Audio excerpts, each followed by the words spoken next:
when I wrote Localism, a Philosophy of Government, it was a little ahead of its time. A lot of people liked it, but they didn't see the urgency that is now becoming apparent. Some people didn't like it though. And I noticed that there were two categories of people that didn't like it. And they were on either extreme. And that shows me one thing. It shows me that localism, you may look at it, or an average person may look at it, a typical person may look at it and say, well, that sounds extreme. You want to take power away from the central government and put it locally and have some very strict rules about what the central government can and can't do that, even go beyond what's in the Constitution. And I do, because it's necessary to preserve the kind of nation the founders promised us when the Constitution was passed. They said if we pass the Constitution, you'd have a nation where the powers of the central government are few and defined, the powers left to the rest are numerous and indefinite. And we don't have that nation anymore. We haven't had it for a long time, and it's getting worse every generation. And I would like to fix that because, as one of the founding fathers said, the very definition of tyranny is when all power is gathered into the same set of hands. And that's what you really get when everything's a federal decision. When the federal government decides that everything that isn't forbidden should be mandatory. Really, where's freedom and all that? So I wrote Localism, but people didn't like it. One group that didn't like it, I wouldn't say libertarians didn't like it. Libertarians, there are different kinds of libertarians. And the minarchists did like it. The anarchists did not like it. But the anarchists are way off on that one extreme. The other extreme, and it is an extreme, it doesn't seem like an extreme because it's what we have now. And people think that is normal. It isn't normal. It's typical of what we have now. And that is a very large, expansive central state that just assumes it has the right to do just about anything. And that is unsustainable. The only reason we've gotten away with it as long as we have are some unique circumstances, or near unique, with the fiat currency and the world reserve currency and what have you. It's been allowed, this has permitted us to basically buy our way out of a lot of problems temporarily. The debt clock is ticking though. It's going to put an end to all that silliness, and we're going to need something new and better. And so I'm putting these ideas out there. Now, central state people can't stand localism. There's several categories of those folks and why they can't stand it. I don't want to overgeneralize, but a lot of them fall into one of a few groups. They're either profiting from the central state, maybe they're part of the bureaucrats who run the system, or connected lobbyists, or what have you. They like, big business likes going and buying off one set of politicians. They don't like having to go to every locality and buy off the politicians there. They couldn't buy them off that way. They're too numerous and they're too easy to replace. So they don't, that's the idea. That's why we need localism. But of course, the people buying them off don't like that. They want all shopping done in one easy place. So the central state is sort of like the Walmart supercenter for people that want to buy off politicians. You can get everything in one place. And I'm saying, no, we shouldn't. Let's go back to each location having its own mom and pop stores. And you can't do that. So the defenders of the central state in that regard don't like it. The defenders, some people are just, they draw their identity from being a part of a collective, and they're insecure as individuals, and they're just afraid of change, and so they're afraid of it for that reason. They want a big central state. It makes them feel safer. A lot of older people are like this. A lot of younger people are the opposite. They think the biggest threat to their liberty is the government. And they have a point. Now, in fact, each generation has a point. The older generation, what they saw was America stopped communism. And so the central state is good. And America started Social Security, built all these highways. So the central state is good. And so they saw that. They saw the threat to liberty is from private threats, like criminals. And so it's good we have a big government to protect us, and we need FBI and Hoover and all that. And the young people, they come along later and they say, you know what? This is not, all this stuff is not protecting me anymore. It's just getting in my business. The biggest threat to my liberty is the government, not private actors. And so that is a generational thing. Both sides have a point. I talk about that in the book. The middle ground can be had there. And they're both right and they're both wrong. It just depends on the circumstances. So advocates for the central state are one extreme, anarchists are the other extreme.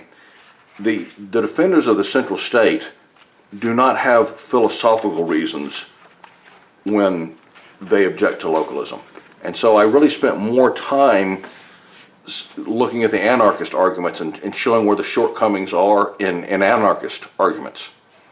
Now, if men were angels, no government would be necessary. So if people had enough virtue, anarchism would be just fine. We're probably going to have anarchism in heaven.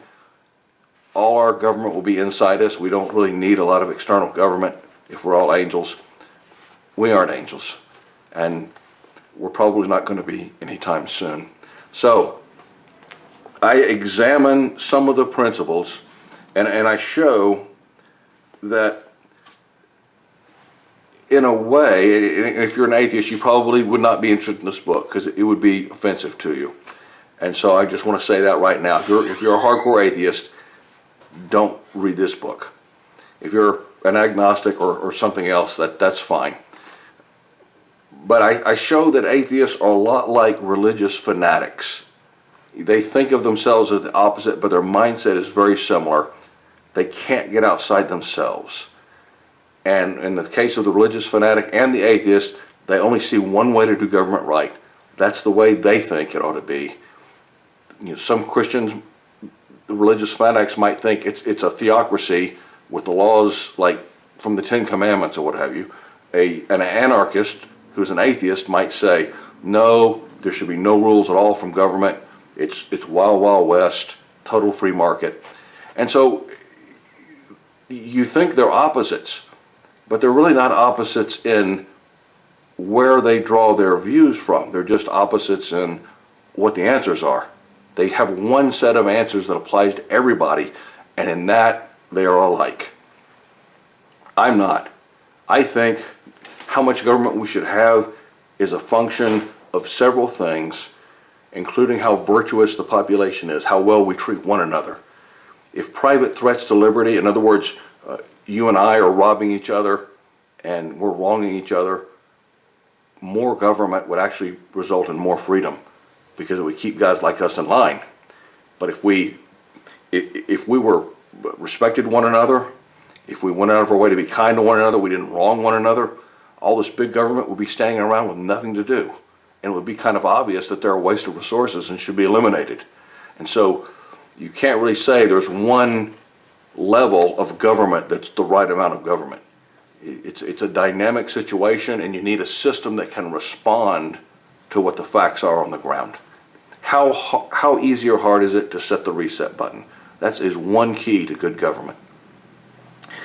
So, you know, I looked at some of the ideas, like self-ownership as a principle. And I said, well, okay, not that that's not right, but let's take a closer look. And when you look at the finer points of self-ownership, it isn't as obvious that it's right as it seems when you hear the word. Oh yeah, of course we own ourselves. But if you look deeper, there's always truth is always more complicated than, say, a 2 or 3 sentence bromide. The delegation and symmetry, as far as, you know, they say government is a formation of people, so government, we shouldn't be able to delegate any authority to government that we don't have over each other. And that argument, I examine all that argument, and individual rights versus the collective, fiat currency, and honestly, I haven't seen anything, as far as on the anarchist side, any defense against the fiat currency of other nations basically just buying out everything. And they say, well, private property is, whoever owns the property, they have the right to use it. Fine, they acquired all the property because they have a fiat currency whose value is drawn from basically the point of a gun at their citizens. And they use that to go buy all the property in your nation, and then they own everything. So then they got the right to run everything. And anarchy does not have an answer to that. It's one example of things that anarchy does not have an answer to. So this book, if you are more philosophically minded, I know the other book is called A Philosophy of Government, but honestly, Localism Defended is the book where I get more philosophical. Localism, A Philosophy of Government is prescriptive. Here's where we went wrong. Here's what we can do about it. Lessons learned for America 2.0. This one is more like answering arguments about, well, gee, if local governments have more authority, then won't local governments mistreat people and do more wrong stuff? And the answer is yes, they will. But it's a lot easier to fix, and it's a lot easier to escape from than when the central government does something wrong to people. The central government, it takes a long time for discordant feedback from reality to get them to change course. With the local government, it doesn't. They can respond quickly before things get out of hand. Will governments mess up? Of course they will. They are made of people, and people mess up. Again, the key is, how do you get government subject to free market forces so that the corrective mechanisms of the free market can operate in government? And the answer is localism. And besides that, and I say this, localism, not the version that everybody out there thinks is localism, where I'll just mind my own business and we'll trade with each other and kind of ignore the big picture. Not that kind of localism, but because that kind of localism is something they're not going to let you get away with much longer. But the kind of localism I'm talking about in my books that says we value decentralization, we think we should order our society to preserve decentralization, and here's how you do that. Anyway, I just wanted to give you an overview of Localism Defended. Hope you get a chance to read it. I think there's a link to its Amazon page in the description section of the video. Thank you for listening.